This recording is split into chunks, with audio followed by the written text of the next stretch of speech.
We're in trouble.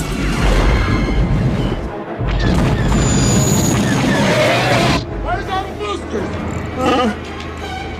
Movie dampers? It is hard to believe that nearly half a century has passed since the first time I watched The Empire Strikes Back in a pitch-dark movie theatre in 1980. I still remember clearly squeezed together with friends in front of the shimmering Technicolor screen. My heart pounding as Luke got lost in the Hoth snowstorm, the stench of the Tauntaun spreading through Han Solo's words. The fear of the damp Dagobah with the small Yoda. And the twist "I am your father" that made the entire auditorium fall completely silent, then erupt. At that time, I cried because Luke was lonely, waited anxiously for Han to reply with indifference, and firmly believed the Empire could crush everything. The film made children like me live fully in that universe. But the older I became rewatching it on an old black and white TV, the more I realised it was like a behind-the-scenes time capsule. Did you know that to achieve the terrifying Tauntaun effect on screen, the director defied objections and did something horrific that made the entire crew vomit? Or that the reason behind the scar left by the Wampa on Luke's face was a secret that was only revealed 20 years later?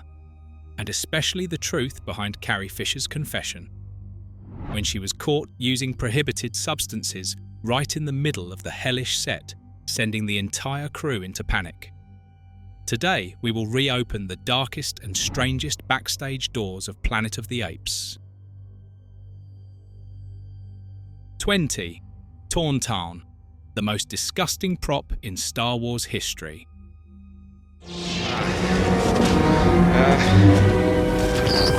Hang on, kid. I still cannot forget the disgusting and slimy feeling every time the scene of Han Solo cutting open the Tauntaun appears on screen.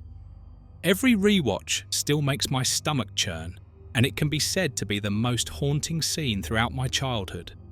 It was not just a special effect, it was the real horror of the entire film crew. To create the steam rising from the hot body in the freezing snow of Hoth, they stuffed the prop's belly full of rotten meat, spoiled tuna, and a special slime.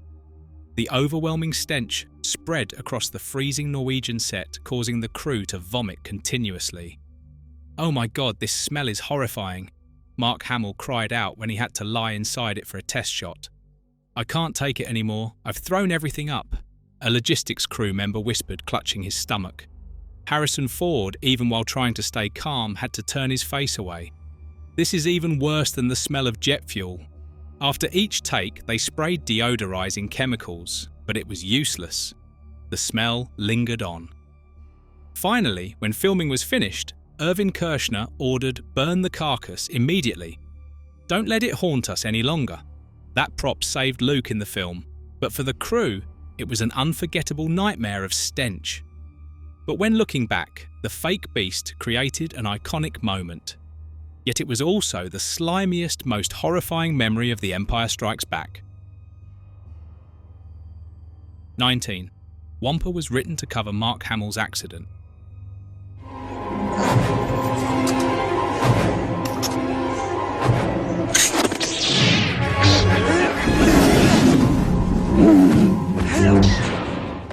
Few people know that the scene of the Wampa slashing Luke on Hoth was not part of the original script idea, but was born from a real car accident suffered by Mark Hamill just a few months before filming.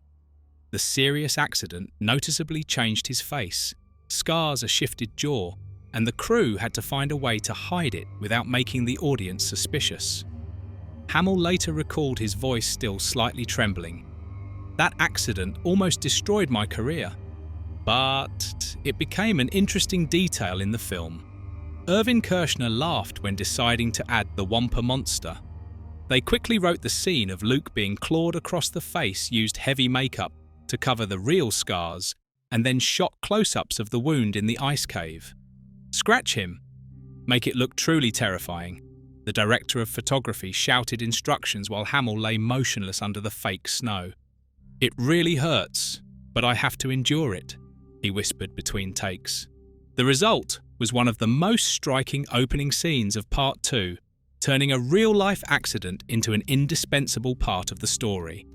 A real scar in real life saved the character of Luke Skywalker on screen and made The Empire Strikes Back feel more realistic and closer to older audiences who once worried about that young man in the theatre in 1980. 18. Carbon Freeze Chamber, a studio hell that suffocated the actors.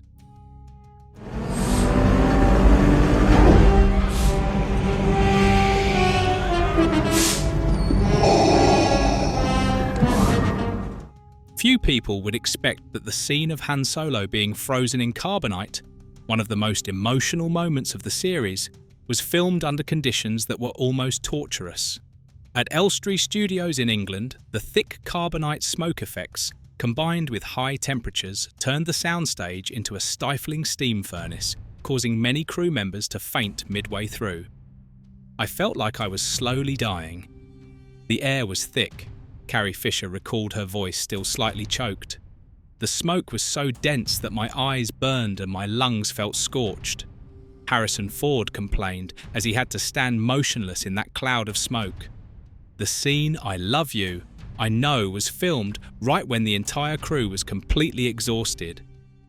Fisher nearly collapsed from a lack of oxygen, while Ford tried hard to suppress his coughing to keep the line. "Hang on, just one more take." Irvin Kershner encouraged them, even though he himself had to wipe sweat constantly. Those moments were not pure acting, they were real human endurance.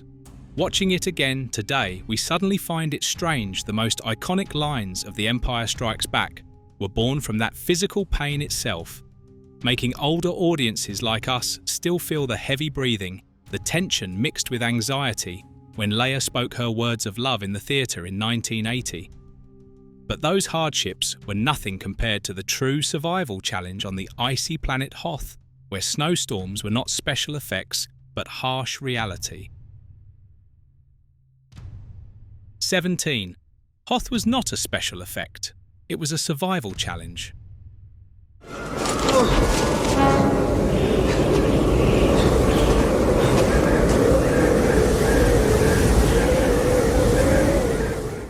When witnessing the scene of Luke wandering in the snowstorm on Hoth, my friends and I were extremely impressed because it was so realistic, to the point that we once argued about whether it was actually shot outdoors or not.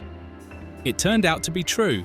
The crew flew to Finse, Norway, a remote mountainous area where snowstorms can last for weeks, to get real snow, real cold, without relying on special effects. A sudden storm hit, trapping the entire crew in a small hotel roads, blocked food supplies gradually running out. The scene of Luke staggering through the storm was shot right outside the back door Mark Hamill had to endure, cold so severe that his eyelids froze shut. It was so cold that my eyelids stuck together, I couldn't open them. Hamill later recalled, his voice still slightly trembling. "We were trapped, no one could go outside, all we could do was keep filming to make use of it," a logistics staff member complained. "Shoot it, take advantage of this storm." Irvin Kershner ordered turning disaster into a golden opportunity. Those days not only created majestic icy imagery, but also tested everyone's limits of endurance. It was the real-life harshness that created the beauty of Hoth, reminding us of winter afternoons when we sat in front of the screen hearts full of excitement and pride for the people who dared to face nature to bring us an immortal part of Star Wars. 16. Dagobah, a rotting swamp.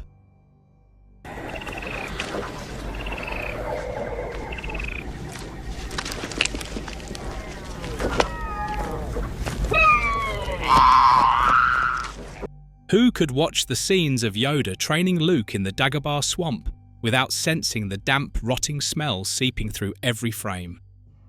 That was not a special effect. The set was built with real water, real plants, real mud. And after a few weeks, everything began to ferment and grow, mold creating a horrifyingly filthy ecosystem. The crew had to drain the water continuously and dry the floor overnight in order to keep filming. "This smell is like a hellish swamp, no joke," Mark Hamill said, grimacing as he remembered. "Watch out for the snakes." The crew warned when they used real snakes for the scenes of creatures crawling underwater, and one of them bit Hamill after many consecutive takes. a plan to place a crocodile on his body without warning was ultimately cancelled. Drop it, it's too dangerous. Irving Kershner decided decisively. Those behind-the-scenes details highlight the silent sacrifices made to create the mysterious planet where Luke confronts his deepest fears. A set filled with stench and danger gave birth to the most sacred moments of the series, making older audiences like us still feel the damp, heavy breath of Dagobah every time we rewatch it, as if we ourselves once wandered into that swamp. 15. Behind-the-scenes staff reveal Carrie Fisher used cocaine while filming Empire. James, a logistics staff member, recalled, "Sometimes we saw Carrie laughing in a very strange way, her eyes shining, then suddenly going silent, sitting alone in the corner of the dressing room. At that time, everyone could guess, but no one dared to say anything. Those were the long, dragging Dagobah shooting days with a dense schedule and pressure from all sides that exhausted the entire crew." On the Elstree Studios set, cocaine once existed as an unavoidable part of Hollywood culture in the 80s. Something that helped some people stay awake during shooting sessions that lasted until late at night. Carrie Fisher sometimes disappeared for a few minutes into the dressing room, then came back with a strange energy, laughing more, talking faster, but then suddenly going silent again. The Cloud City scenes or the I Love You, I know moments were often shot when everyone was already worn out with red eyes and hoarse voices. That behind-the-scenes picture left a fairly clear dark side behind the radiant, strong appearance of Princess Leia was a young girl who had to face enormous pressure, a harsh schedule and fatigue that accumulated heavier and heavier. Those moments make us realise that even a screen icon is only human with weaknesses and imperfect coping mechanisms in the creative storm of a legendary film. 14. Acting with a puppet. Always with you what cannot be done. Do you nothing that I say? When rewatching the scenes of Luke talking with Yoda on Dagobah, it is hard to believe that Mark Hamill was almost acting alone. In front of him was only a small rubber puppet operated by Frank Oz and the crew from beneath the floor. With no actor opposite him, no real eyes to look into, Hamill had to convince himself that this was a 900-year-old Jedi full of wisdom. I had to believe this was a 900-year-old Jedi, otherwise the scene would feel fake. Hamill recalled his voice still slightly emotional. It was like performing alone in a closed room, but I felt power coming from that puppet. He smiled. Frank Oz, hidden beneath the floor with his hands on the controls, whispered, "Look into my eyes, Luke." Yoda's line echoed from beneath the wooden boards, creating a strange sensation. "You must believe in the Force, Luke." Oz continued, his voice soft but full of authority. Those scenes required great imagination from Hamill, turning a puppet into an immortal symbol. Looking back, today we find it strange a simple puppet manually operated created the most sacred moments of the series, making older audiences like us still feel Luke's isolation, fear, and hope, as if we ourselves once sat in the Dagobah swamp listening to the old master's words. 13. The final battle, Exhaustion at 3 a.m.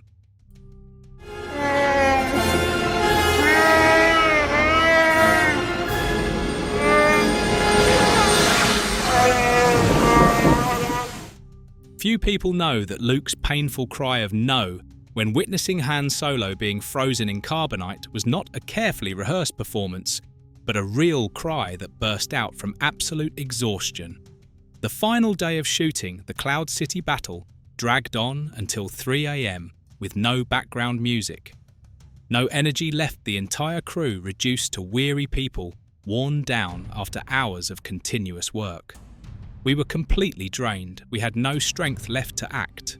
Mark Hamill recalled his voice still slightly tired when telling the old story. "No impossible." The line came out naturally, filled with genuine pain from the heart. "Keep it, don't reshoot another take." Irving Kershner decided immediately because he knew that moment could not be recreated. The entire crew fell silent for a few seconds, hearing only Hamill's heavy breathing and the camera slowly stopping. Those hours turned exhaustion into the power of truthful storytelling, making the scene touch the hearts of the audience. 12. I know, an improvised line that made history.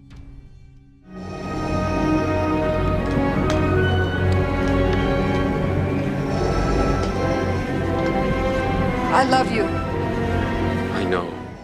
I have always been impressed by the scene of Han Solo being frozen in carbonite the moment when Leia says I love you, and receives the short reply I know. It almost became legendary, one of the most immortal love responses in film history. When I was young, watching it in the theatre, I only thought it was cool, confident, perfectly Han Solo. But only when I grew up did I learn that it was completely improvised by Harrison Ford. He hated the original line in the script, a cheesy response like, I love you too. So right in front of the camera he changed it himself to I know. The original line sounded too fake, I couldn't say it. Ford later recalled his voice still carrying a bit of indifference. I love you, Carrie Fisher replied, her eyes sparkling. I know, Ford answered immediately with his signature half smile. Keep it perfect, Irvin Kershner shouted from the director's chair, not allowing another take for fear of losing that precious naturalness. The entire crew fell silent for a few seconds and then burst into applause. No one expected such a small change to touch the hearts of millions so deeply. Watching it again today, we suddenly feel a strange warmth. The most iconic line of the series did not come from a toggle writer, but from the sincerity of Harrison Ford himself. An improvised moment that turned love on screen into something close, ordinary, and everlasting. 11. Lightsabers were hand-drawn frame by frame.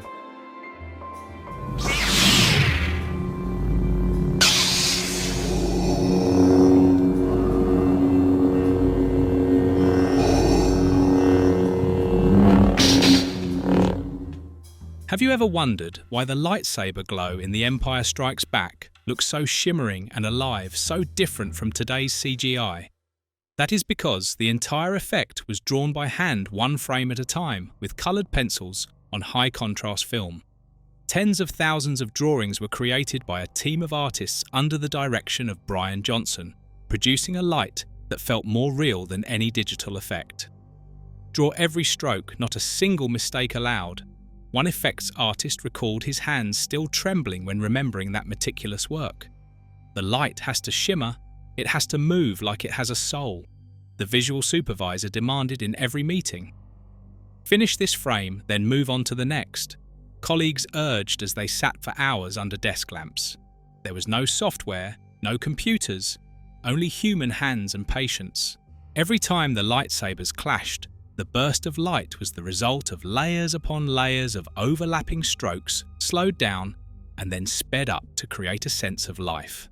The technique took months, but delivered a classic mystical beauty that modern CGI sometimes still cannot reach.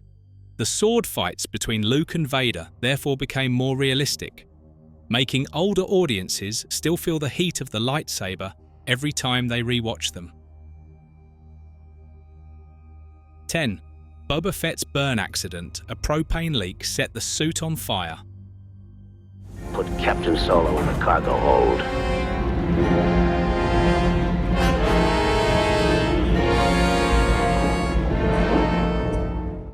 One of the scariest behind-the-scenes accidents happened right at Elstree Studios while filming a Boba Fett scene.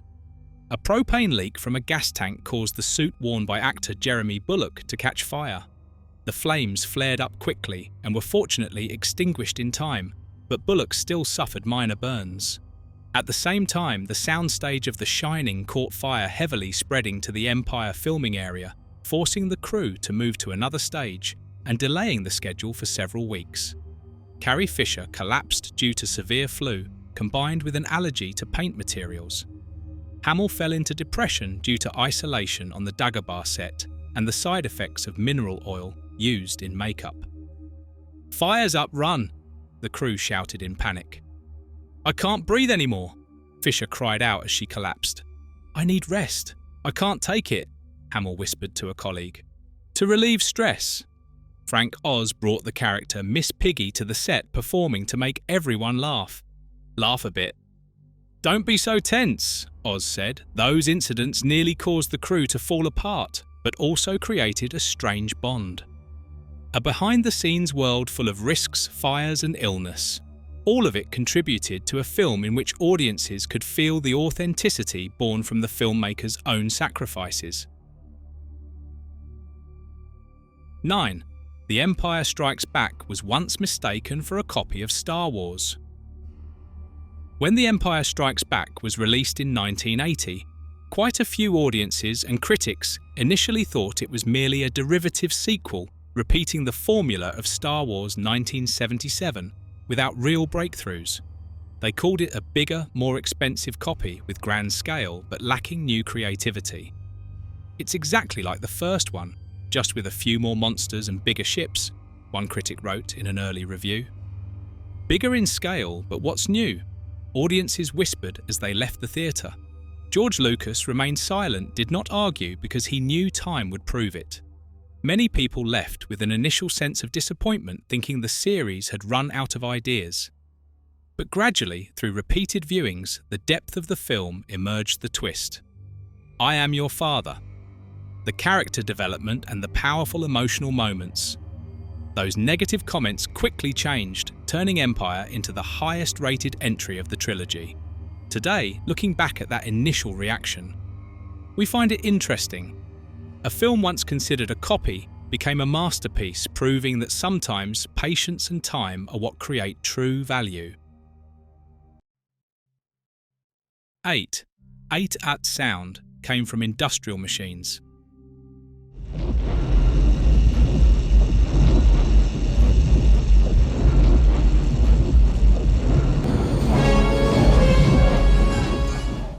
Have you ever noticed that the heavy metallic footsteps of the AT-ATs on Hoth sound both powerful and strangely real? That was not stock audio or digital effects. It was created from entirely practical sources. Sound engineer Ben Burt recorded the sound of metal stamping machines in factories, then slowed it down, mixed it with the roars of elephants and bears, and added a bit of old truck engine noise. "Record this one, it sounds heavier," Burt directed in the studio headphones pressed tight. "Slow it down, more add animal sounds." He requested while adjusting each audio layer. Perfect for the AT-8, it sounds real. Colleagues nodded when hearing the first mix. There was no complex software, only magnetic tape cutting machines and patience. Each AT-AT step was a combination of dozens of sound layers, creating a massive, terrifying feeling as if they were truly crushing the snow. The technique took weeks of experimentation, but delivered an iconic sound that still sends shivers down audiences' spines whenever they hear it again. The AT-8 advanced scenes on Hoth therefore became vivid and imposing, making older audiences still feel the weight of the Empire in every echoing metallic step. 7. The opening crawl was real physics.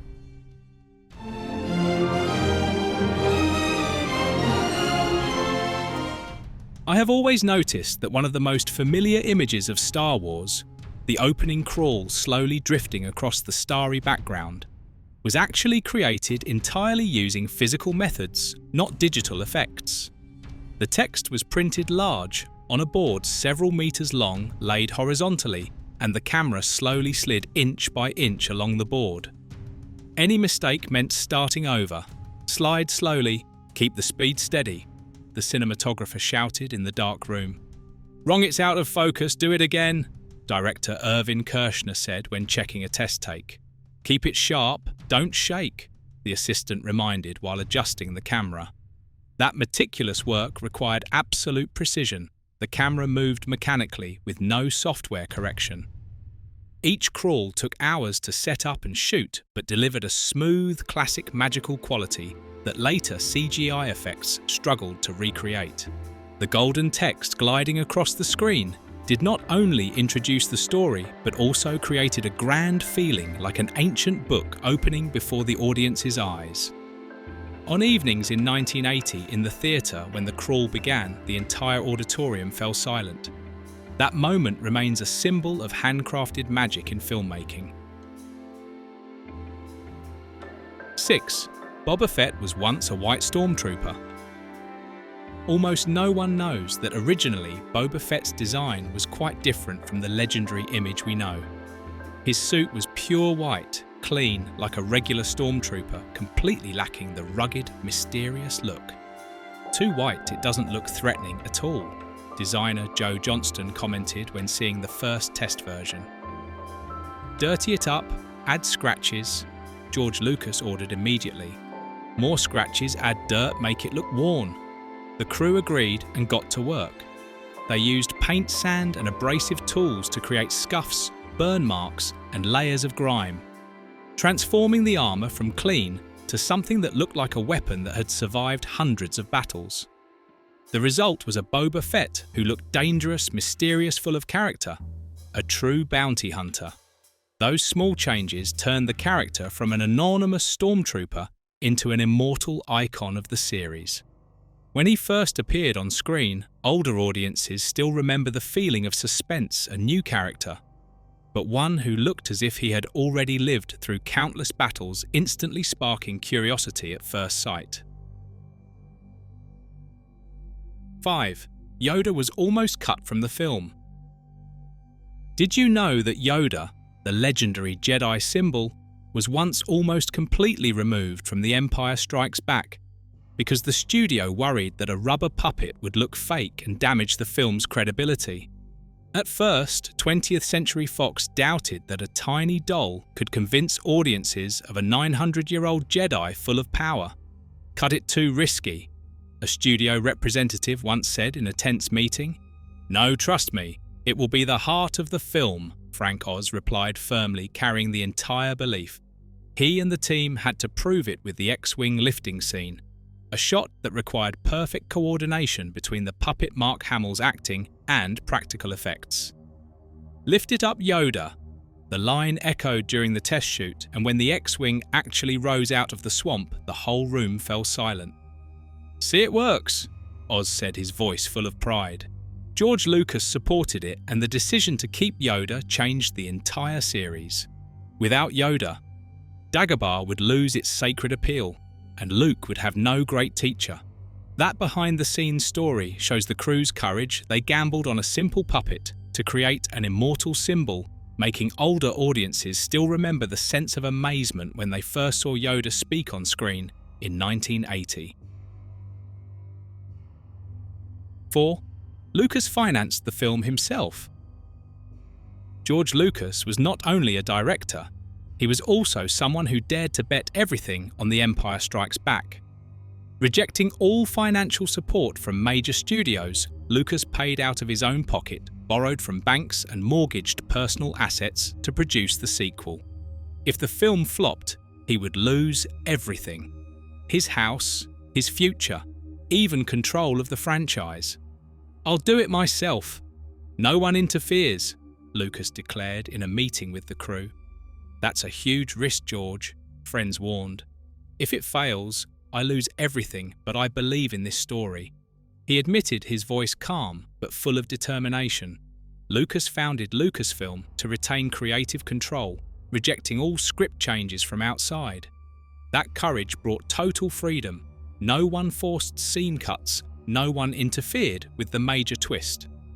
The result was a film deeper and darker than the first, something the studio initially feared.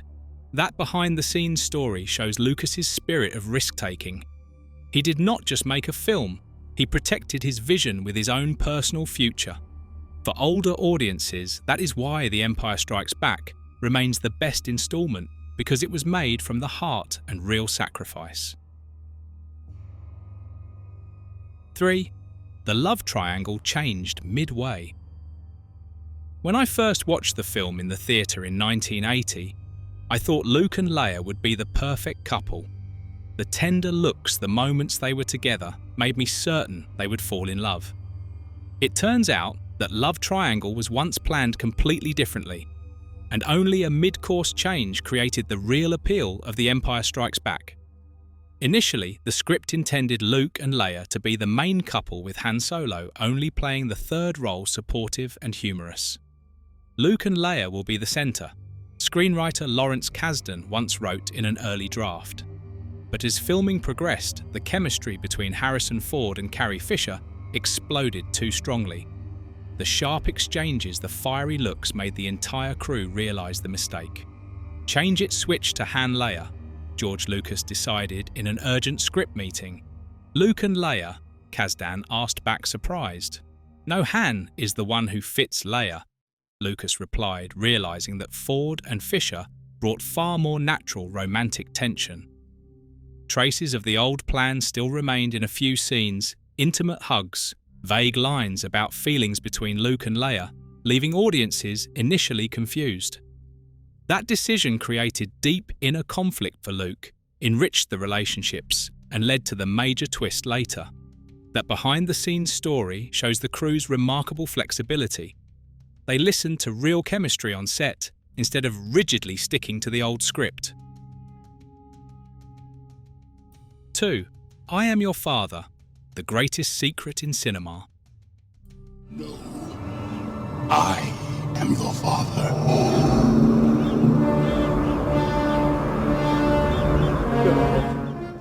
Do you remember the scene when Darth Vader says, "No, I am your father," during his confrontation with Luke on Cloud City? That moment was not only a classic twist, but also the most tightly guarded secret in cinema history. Only 3 people knew the truth: George Lucas, Irvin Kershner, and Mark Hamill. Even James Earl Jones, the voice of Vader, was not informed until the film was completed. David Prowse, the actor in the Vader suit, was given a fake line: "No, Obi-Wan killed your father to prevent leaks." Read the fake line, don't say the real one, Kershner instructed Prowse before the camera. "Obi-Wan killed your father." Prowse read according to the script, his voice deep but unwitting. Later in post-production, Jones recorded the real line, "No, I am your father." Prowse once accidentally spoiled it at a fan convention, but no one believed him because the fake line had circulated.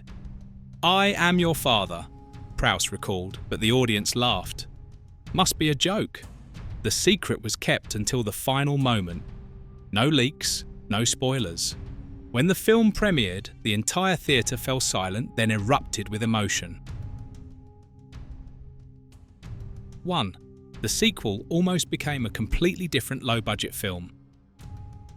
Perhaps you do not know that if Star Wars 1977 had flopped, The Empire Strikes Back would not exist as we know it. It would only have been a low-budget sequel with little money, completely different. George Lucas once prepared a backup plan: Luke and Leia crash landing on the planet Mimban, a dark world where they had to avoid the Empire and Vader while discovering new powers. The idea was inspired by the novel Splinter of the Mind's Eye, 1978, introducing kyber crystals, the origin of the lightsaber, and a compact adventure with fewer effects. Keep it small if the first part fails, Lucas once thought while writing the initial draft. Crash landing on Mimban, screenwriter Alan Dean Foster suggested. Avoid Vader focus on a new planet, the original idea. Fortunately, the massive success of the first film allowed Lucas to expand his vision from low budget to a dark, deep blockbuster, with Hoth Dagobah Cloud City and the father-son twist. That backup plan was shelved, but traces remain in the novel and some concept art. That is why The Empire Strikes Back remains the best installment, because it was made from belief, not from a safe plan. Thank you for watching. If you enjoyed this video, don't forget to like, share and subscribe so you won't miss our next videos. Leave your thoughts in the comments below. I'd love to hear from you in the next video.